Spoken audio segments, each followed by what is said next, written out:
श्री भगवान बोले, ब्रह्मा के दिन के आरंभ काल में अव्यक्त ब्रह्मा के सूक्ष्म शरीर से संपूर्ण शरीर पैदा होते हैं और ब्रह्मा की रात के आरंभ काल में उस अव्यक्त नाम वाले ब्रह्मा के सूक्ष्म शरीर में ही संपूर्ण शरीर लीन हो जाते हैं।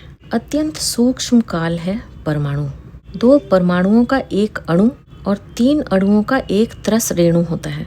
झरोखे से आई सूर्य किरणों में त्रस रेणु उड़ते हुए दिखते हैं। ऐसे 3 त्रस रेणुओं को पार करने में सूर्य जितना समय लेता है उसे त्रुटि कहते हैं। 100 त्रुटियों का एक वेद, 3 वेदों का एक लव, 3 लवों का एक निमेष और 3 निमेषों का एक क्षण होता है।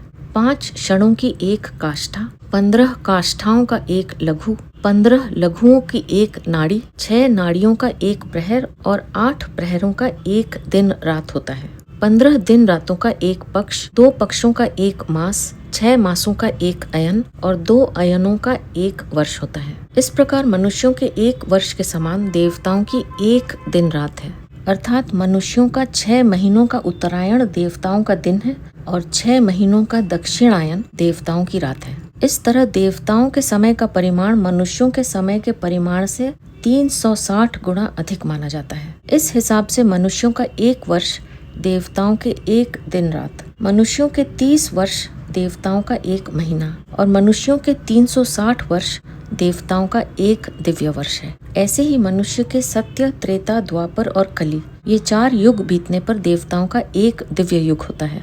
अर्थात मनुष्यों के सतयुग के 17,28,000, त्रेता के 12,96,000, द्वापर के 8,64,000 और कली के 4,32,000, ऐसे कुल 43,20,000 वर्षों के बीतने पर देवताओं का एक दिव्य युग होता है। इसको महायुग और चतुर्युगी भी कहते हैं। मनुष्यों और देवताओं के समय का परिमाण तो सूर्य से होता है, पर ब्रह्मा जी के दिन रात का परिमाण देवताओं के दिव्य युगों से होता है। अर्थात देवताओं के 1000 दिव्य युगों का, यानी मनुष्यों के 4 अरब 32 करोड़ वर्षों का ब्रह्मा जी का एक दिन होता है और उतने ही दिव्य युगों की एक रात होती है। ब्रह्मा जी के इसी दिन को कल्प या सर्ग कहते हैं और रात को प्रलय कहते हैं। ब्रह्मा जी के दिन और रात सूर्य से नहीं होते, प्रत्युत प्रकृति से होते हैं।